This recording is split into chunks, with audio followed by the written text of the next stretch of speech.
So guys, it's about 4:30 a.m. here, and I'll be heading out for my first run in these shoes, the new Balance Fuelcell Propel version 5. You know, dawn comes very quickly here, and the sun comes out very early too. So I reckon around an hour run or thereabouts, so I want to be done before the sun really gets hot. Target today is to run like 12 kilometers. I'm running in one of my favorite running parks here. 2.5 rounds here is 1 kilometer. So I reckon I'll be doing like 30 laps. Enough of the talking, let's do the running.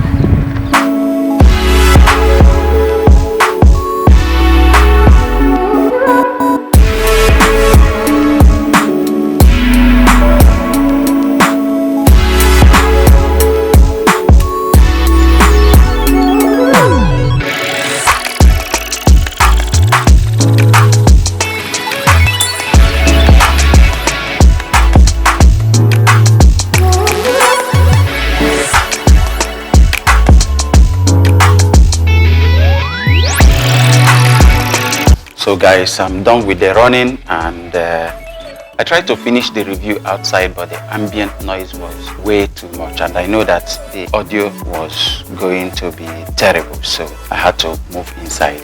It was a successful run today. In the end, I did 12.79 kilometers in an hour and 12 minutes and 57 seconds, average pace of 5 minutes 42 seconds per kilometer. Now, what are my takeaways from the run today concerning these shoes? Well,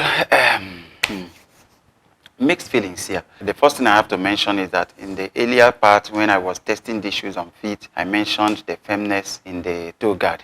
And I'm happy to declare that it was actually not an issue at all. Just like I said, as soon as these shoes hit the road, within a few minutes of run, it softened out and it was very comfortable. I didn't even notice that it was there throughout the rest of the run. And then the breathability, well, it's got lots of holes actually. If you look inside here, you will see it, lots of side holes, you know, here and also in the toe box. So the breathability was very decent. I didn't have any complaint in that regard. Now, getting to the midsole, this one has a stack height of 34 millimeters in the heel with a 6 millimeter heel to toe drop. So that will give you 34.28. Nice medium level cushioning. It's not like it gave that kind of max cushioning where it takes away almost all the stress of landing. It wasn't able to cushion the run completely, but it was quite enough.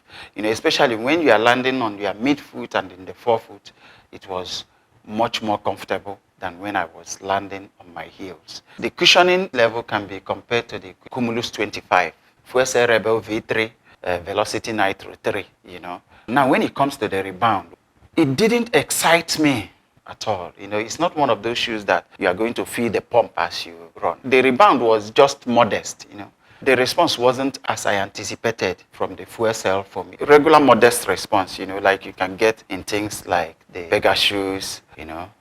It's not as responsive as the Puma Velocity Nitro 3. And then if you also look at this, you see that this doesn't also have much of a rocker, you know, and you also feel it as you run. And another thing is the plate they put here, I didn't actually feel the impact at all. The only thing that I can say it did is that it aided the stability. These shoes were very, very stable. Now, in terms of the outsole, I'm impressed with the thickness of the rubber. And I think you are going to get a pretty decent miles in this. And running on the road also, they did their job quite well. You know, the grip was nice. The corners, I took my corners with confidence. They gripped nicely. I wouldn't say that I'm overly excited about this shoe. You know, it's not there's nothing that I can point out that will excite me, that make me want to go on a run. I remember this shoe and I want to take it. No. It's just an average running shoe. One place that I can say it excels is actually a nice athleisure shoe, in that you want to move out on a casual day. This shoe is something that you can have on your feet all day and feel very comfortable. And I think they look nice enough too. So at least that is one place where it shines, you know. It can do well for walking. the comfort, the stability will also make it a very nice gym shoe also. But in terms of the run experience, it's a totally forgettable shoe. The shoes that I can rate these shoes with is in things like the Pegasus 40, for instance. You know, they are in the same range, and this has the advantage of being lighter than the Pegasus 40. Here in Saudi Arabia, this shoe right now is at 690 Saudi Riyal. That's approximately $179. For a running shoe, I wouldn't advise to go for this shoe at this price. The Adizero SL2 is also listed right now at 649, you know, and this shoe is nowhere near that shoe in terms of performance. But if you are in the US, this is $120 US, whereas the Adizero SL2 is $130. But still, the difference in performance is worth much more than $10. So I will still recommend that shoe. So my advice is, if you like this shoe, give it a couple of months. The price will definitely come down. You know, it's amazing how much difference in prices that we get here.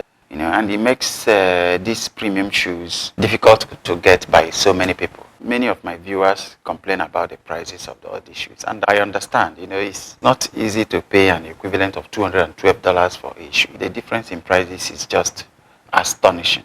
But I guess it's got a lot to do with probably duties and so many other things that they have to pay to get these shoes into this place. Another thing to watch out for is I'm reviewing quite a lot of shoes now from AliExpress. You know, the ones that make very nice running shoes, I'll be reviewing them here on my channel. So watch out for those reviews. Those are nice alternatives to some of these very expensive Western brands. Compared to the Western brands, they are so much cheaper, and some of them are very, very good, guys.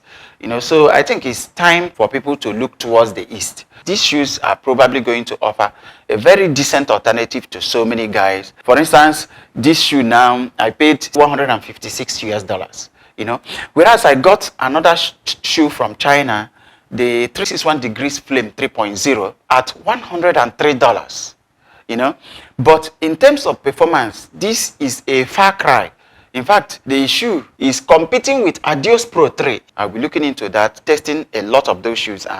Those that don't make the cut, of course, I throw them by the side. But those that are very good running shoes, I showcase them on this channel.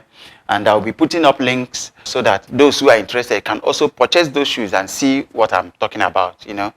Yeah, but most of them, before I recommend them, I try to get them up to 100 miles, because the problem with some of these shoes from China is that many of them may look very good, perform very nicely, but their durability may be very poor. You know, you don't want to spend $100 on a shoe and then you don't get 500 miles out of it. That is also not good, you know. I will be offering guys options. Every runner deserves a very nice pair of running shoes, you know. Shoes that will make you want to go out on a run. Life's too short for boring shoes. Those are the things that make running more exciting and keeps you, if you remember that you want to go to run, you are happy to lace up and go to run. Not some of these shoes that you keep plodding away, you know, making it look like too much hard work. So guys, that's it for today. Don't forget to like the video, subscribe to the channel. Thanks for watching, and see you in the next one.